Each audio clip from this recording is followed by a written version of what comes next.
My bad. I left myself muted. That's on me. What's it called? So, dang, what was I about to say? I forgot. Dang, I was very excited today, and I forgot. I just had a brain fart. Oh yeah, we gotta talk about the top 10 players, right? Because I think it's always good to get this like stamp, right? I like doing this in the beginning of the year, and I also like doing this at the end of the year. Mainly so we can get an idea of maybe how things have changed throughout the course of the season, right? So I do like doing this in the beginning and the end because, especially in the season, maybe things can get shifted around a little bit. I don't make any crazy drastic changes, me personally, but I do want to start doing this in a year in year out basis just to get a general idea of where everything's at in the league, right? So let's kick it off with the top 10 players in the league, bro. And I think this is going to be a pretty easy list. To me, this is like no-brainer. No-brainer to me. This actually, you guys are probably going to be a little bit surprised, but like the way the league is happening now, there's so many injuries and everything. There's actually a lot of guys getting bumped up into like top 10 category where it's like, okay, maybe he wasn't there like that consistently, but he's there now. There's a lot of injuries right now. There are a bunch of injuries right now that's kind of limited some people. So, and even just people getting old. Like we got some vets in the league that just getting older, right? So let's rule this in. Let's start out with the top 5 players. Top 5 players in the league right now. And this to me should be like almost a no-brainer. With the top 4 at least. You got Jokic, you got Giannis, Luka, Shea. That's your 4. Now, I think Shea's at the end of that 4, but I think any type of top 4 with those guys in there, I will not have a problem or issue with your list at all. At all. Now, to say Shea's the best in the world, that's where we're going to have some issues. But those are the 4 that should be there, right? And sitting at the 5 spot, I'm sorry, a lot of people may get mad at me, and I may have to do a separate video about this, like, in general, because the way this guy's been playing is still phenomenal. And the way this guy's been playing is still one of the craziest things I've seen, where sitting at this 5 spot, Jason Tatum's hurt. Joel Embiid is hurt. Kawhi Leonard's always hurt. Dog, sitting at this 5 spot, it may be Steph. Not even going to hold you. Stephen Curry probably still is a top 5 player right now. Every time when he's on the court, you can see the clear shift on the Golden State Warriors crew. They play on a different level. And him having a guy like Jimmy Butler on it, like I said, in the years past, he didn't really have anybody like that to lean on. But now having a guy like Jimmy Butler to lean on, who can actually control the rock, who can actually make plays and diversify, the lineups, dog, especially the way Steph has been playing now, yeah, it's kind of hard to say like there's 5 people better than him. 47 from field, 39 from 3, 27 a game. Like these are, dog. This is some of the best he's played like in recent memory. I gotta put Steph up there, dog. Now, if you want to sit here and say no, you got Ant-Man over him and everything, I can understand that to an extent. But man, Steph just breaks the game. And when you got game breakers like Steph, dog, you can make a lot of things work. A lot of things are possible with that man shooting the way he does. Number 6. Number 6 got to be, to me, Ant-Man. Especially playing on the Timberwolves, it's weird with Ant-Man, right? Because Ant-Man has evolved his game. And I'm happy to see it. He has evolved his game to where, okay, it seems like the spacing on this crew, especially without Cat, gets shorter and shorter and shorter. Even though he can get to the rim, can't really get to the rim as easily as like everyone else can. So, this pull-up shot has got to start falling. He is definitely like evolved that into his game to where he is a very, very solid three-point shooter. And especially with that compounded with his athleticism and defense, man, he is also another guy that causes a lot of matchup issues. Now he definitely needs some more help on the playmaking and passing side, but man, the defense, three-point shot, the athleticism that he has, I think is enough to put him in 6. Now, I think Ant-Man is more in the, you got the JT and Ant-Man conversations. And if JT was healthy, I'm not going to lie, without a doubt, I think JT probably hits that 5, 6, 7 spot. But JT's hurt. So I can't even acknowledge JT in here. I can't acknowledge Joel Embiid in here. I can't acknowledge Kawhi Leonard in here because they're always hurt all the time. Right? So to me, the top six right here. Jokic. What was it? Jokic, Luka, Giannis, Shea, Steph, Ant-Man. That's right there.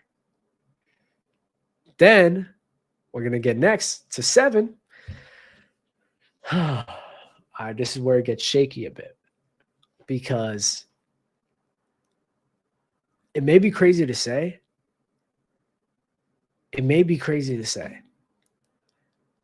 But when we get to this 7 spot, is it crazy to put Victor Wembanyama here? Is it wild? Victor Wembanyama, what is this, year 3? I think Victor Wembanyama in year 3 definitely probably could have the case of being a top 7 player in the world right now. This is a man that gives you 26, 25 a game, 11, 12 boards a game, almost averaging 4 blocks a game. And he's a guy who, I'm not going to say one of the better shooters, but definitely for a big, a pretty decent shooter for a big. Man, I may have to put Victor Wembanyama here at 7. Got Victor Wembanyama here at 7. We got Jalen Brunson here at 8. Donovan Mitchell at 9. And I guess we'll round it off. With Devin Booker. Devin Booker or Cade? You see, I have to ask these questions because I think it's closer than what people say. But in my eyes, at least, listen, this is the issue with with Cade Cunningham, right? Because Cade is a better passer. He's a better passer than him. Ball distributor. No, I'll go with Cade. Because especially in the last couple of years, especially this year, like Devin Booker and his scoring hasn't been as effective. His scoring and his shooting hasn't been as effective as, you would want it to be. So I think Cade will be at 10. And I guess we'll go Devin Booker at 11. And I think that's going to round off the top 10 players in the league right now. So do the whole list again. And you know what? We're going to do this in order. Let's wreak some havoc. Right now. Giannis, Jokic, Luka, Shea, Steph, Ant-Man, Victor Wembanyama, Jalen Brunson, Donovan Mitchell, Cade Cunningham. To me, that's the 10. It's hard for me to put a guy like Embiid in there. That man gets hurt all the time. He's on restricted minutes. It's hard for me to put a guy like Anthony Davis in there. He gets hurt all the time. He's on minutes restriction. Hard for me to put a guy like LeBron up there, mainly because it seems like he's taking a back seat now. Can't really put him up there. So hard for me to put a guy like Kawhi Leonard. He's always hurt. So that's like 3 spots right there that they're out the way. Yeah, these are around the top 10 players we have in the league right now. And I think that's pretty solid. I think that's a solid place to be. I think that those are the solid names to have right now. Right now, in terms of the top 10 players in the league right now. Now, if you want to have debates about who this, who that, and where this guys go, maybe. But I think those are the names you should have, without a doubt. And Victor, I'm not going to lie, by the end of the year, Jason Tatum's hurt. Can't really put him in there. At the end of the year, man, no, when Victor comes back, he could be top 5. His ascension is really like that. Really like that. I want to segue here, though, to, I guess we got the current players right now. So we got the current players right now. Got our top 10. But Stan Van Gundy did a show. And he was talking about the basketball. And he made a good point where he talked about how he got, Van Gundy, dog, he be tweeting with some stuff, but then he be spitting at the same time. Because he definitely was talking about how he said himself where, it's to me, I mean, it's kind of an embarrassment where we're going to believe the progression of all sports. We're going to believe the progression of track and field, of swimming, of all these other sports where you can clearly see the increase of talent, the improvement of sports across all of these other fields. But for some reason, for basketball, that's the one sport where everyone's like, nah, there's no progression. Nah, it's just because of the rules. Nah, it's because of this. It's because of that. They could have done it back then. I am so tired. Bro, Twitter's a bad place. Twitter's a really, really bad place because you see a lot of this on Twitter. Twitter says this tremendously about this. And I am so sick and tired of hearing this about, man, we see some videos here, they can't carry the ball the way that they carry it now, which is true. I'm not going to argue against that. I will not argue against that. But they did not, I'm sorry, there was not rules against them dribbling left to right or just dribbling with their left hand. Majority of the 60s games, even the 70s games, even the 80s games, they are all predominantly, bro, dribbling with their strong arm, with their strong hand. And when that John going to the opposite side, it's curtains. I'm serious. Like, watch it.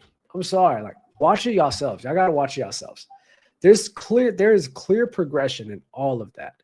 In athleticism, look at the heights. The average height for a shooting guard, for a point guard, back in the 60s, back in the 70s, bro, it was like 6'2", 6'1". No, it was like, honestly, it was like 6 foot, 6'1", not even 6'2". Now, bro, you're having 6'6" guards. You're having 6'6" point guards, 6'7" point guards. I believe the average is maybe like 6'3". And then for forwards, like even centers back then was only like 6'10". Centers back then was actually the same height as the centers now. The centers that really had the most height was in the late 80s, 90s, and 2000s. In the 2010s, it started shrinking a bit because it started turning into more small ball, right? That's what happened. But it wasn't, bro, the athleticism is different. But even then, you could tell by their builds. There was more of a sleek figure. There was more focused on conditioning, more focused on, rather than muscle mass and muscle building, more of conditioning, running, sleek figure. Bro, now guys nowadays, even though they do have a sleek figure, they got to put some pounds on them. Look at Victor. Look at what Victor did. Look at what Giannis has done. LeBron has even done that. Luka got big. Luka did get big. You can say he got fat, but he definitely got big. Like, the builds are different. And the athletic builds that you need to have now draws more for like massive amounts of versatility, both mobily and strength-wise. That they didn't have that as much. They didn't demand that as much back then as they do now. And you know what? Since we're talking about it, you want to know actually the main reason why players get hurt far more now than they do back then? It's such an easy answer. People like they're so annoying when they talk about this because they'd be like, the modern day medicine, with modern day medicine, they shouldn't be getting hurt like this, yada yada yada. This shouldn't be happening. I don't know why players are always hurt and asking for some time off. Let me tell you something, bro. Let me tell you something. There has not been an era in basketball that has demanded as much running and lateral movement as much as it has demanded now. The ground and space that these athletes have to cover is at an all-time high, mainly because of two factors. The second important one is pace. The first important one is spacing. Since there's such a high volume of threes, and this is why you see Achilles tears, this is why you're seeing a lot of knee problems, calf issues, calf strains, right? They have to move their body from left to right, from up and down so drastically, so dramatically. So it's off tune. Like our bodies are not meant to move like that. I'm just going to be honest. It's really not. Our bodies are not meant to do that. They have to do that every single night, every single day. That kills, literally kills your legs. You're not supposed to be doing that. And that's why all these leg strains, these muscle strains, these Achilles tears is happening, is the amount of mobility and space that these guys have to cover. It's the wear and tear of it. That's why they always get hurt. They weren't running like that in the 60s. They weren't running like that in the 70s. They weren't running like that in the 80s. They weren't running like that in the 90s, in the 2000s, or even the 2010s. A lot of times they could be, bro, go watch it. A lot of times it's like YMCA basketball. You could just sag off. This is what they do. They sag off and do this. They sag off and do this. If they shoot, they'll kind of live with it and everything, right? They only press up if they really feel like they have to, right? But they're doing this and everything. They're not moving. They're not doing hard closeouts, then recovery, or hard closeout. Now switch to the other man. He kicks it to the corner, pump fakes. Now he drives, and now you have to move over to help him out with that. And then maybe another defender needs to come. He kicks back out to the man who's rotating back up, and now he has to switch over. Bro, and that's just like a basic play. That's just basic play and basic ground that they have to cover. That's like what Miami runs and how defenders got to play against them. That's just one player doing that. I'm not even getting into the offensive side of things, because the offensive side of things is also a different animal. It's a completely different animal. Oh, shoot. Completely different animal. So the amount of ground these guys have to cover, the amount of space they have to cover, and the talent they have to go up against, and even when say the rules are benefiting the offensive players too. Now, yes, all of that, man, all of it is working. Like, these are the best athletes we've ever seen. Like, this is the best generation of basketball. I'm sorry. It just is. And they don't get enough respect of really, like, they don't get enough respect of what they do and how they do it. And people don't really understand the science behind how difficult it is to do what they do. They really don't. These guys' knees and legs are like, Devin Booker's 29. I'll be willing to bet and gamble he probably has 39-year-old knees or 35-year-old knees. You got AAU, you got high school, you got all of these programs, college hoops that they have to play, and they definitely still play outside at their own times, right? It's a lot of running and a lot of hours running, a lot of miles ran playing the sport of basketball. It's such a weird – our bodies are not meant to be moving. Like, pay attention to their legs and feet. Bro, you're not supposed to be moving like that. You're just not. You're not at all. So when Stan Van Gundy's talking about this, when he's talking about how this is probably the best generation, and then people just gloss over the athleticism portion of it. They gloss over the athletic portion of it, the scientific portion of it, and just progression. Like, progression is a thing. And when you first start something in the beginning, you have to understand, especially in like what? The first 50 years, there's going to be a dramatic increase from where it first started to where 50 years of practice comes. You're going to be more. If your business, think of it as a business. If your business is still as capable, and like if your business is like on the same level of capabilities 50 years from when it first started, you failed as a business. That's why Nokia failed. They weren't doing anything bad. They didn't progress. That's why they failed. That's why they went bankrupt. They never progressed. Any business that doesn't progress for 50 years is going to fail. So to say that basketball hasn't progressed, come on, dog. And it's been around since like 80 years or something. I don't even know. It's been a while. It's been like 70 years, 75, almost 80 years. You know, tell me it hasn't progressed? Oh my goodness. See, you getting this. You getting me tight, bro. Because you guys, it's so annoying. It's so annoying hearing people talk about this. Dag. Oh my goodness. What did I forget? I was going to talk about something. Oh, wait a minute. Did I not put Kevin Durant in the top 10? Yo. Well, hold on. Wait. Let me think about this, though. Is Kevin Durant a top 10 player right now? Yeah, I guess KD's not. I guess this can be. Yeah, I guess KD's not a top 10 player in the world right now. Yeah, he's not.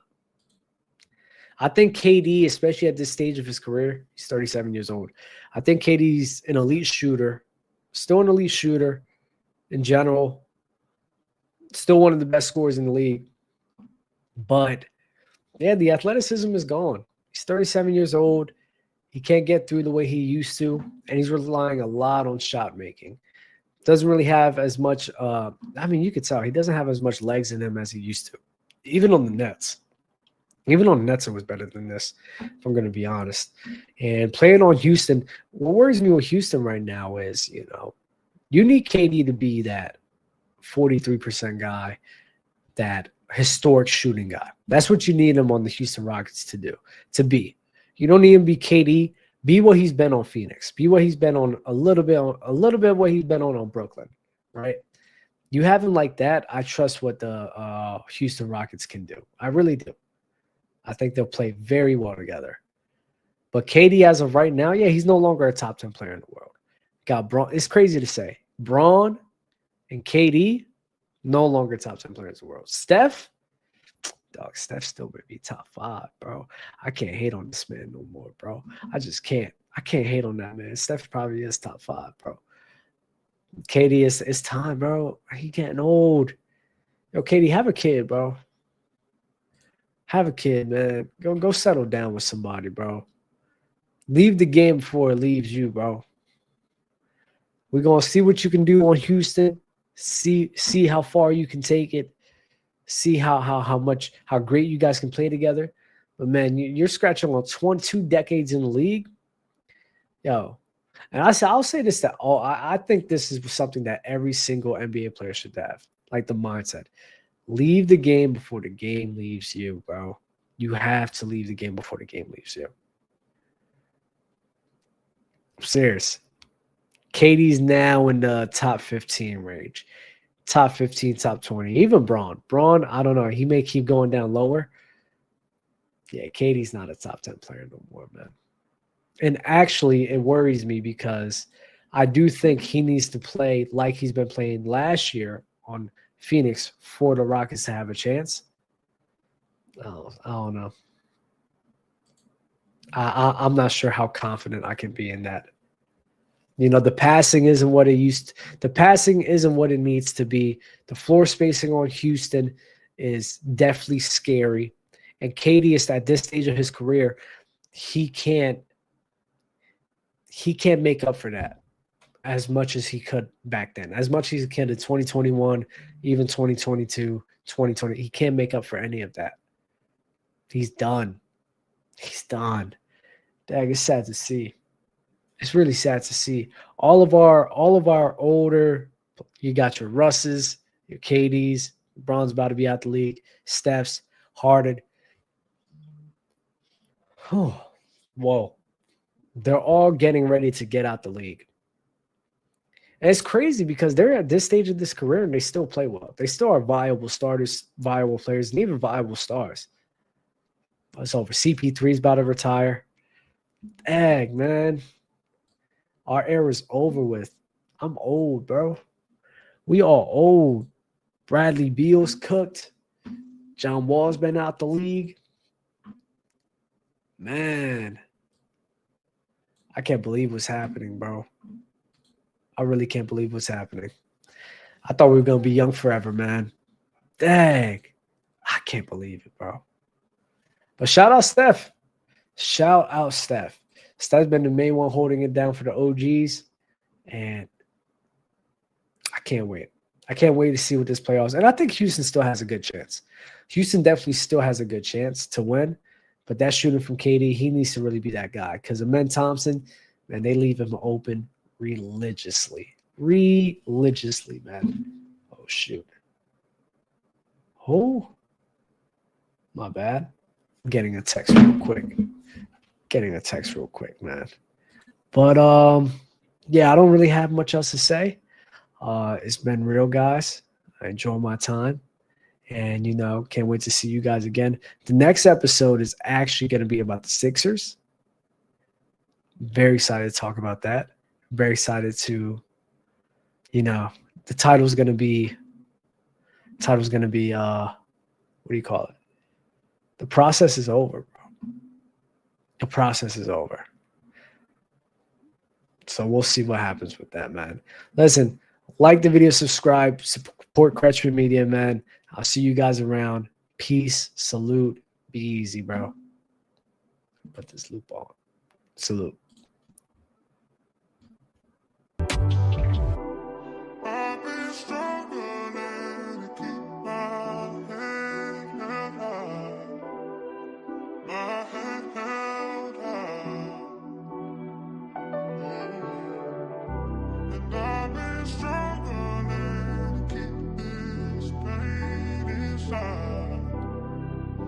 This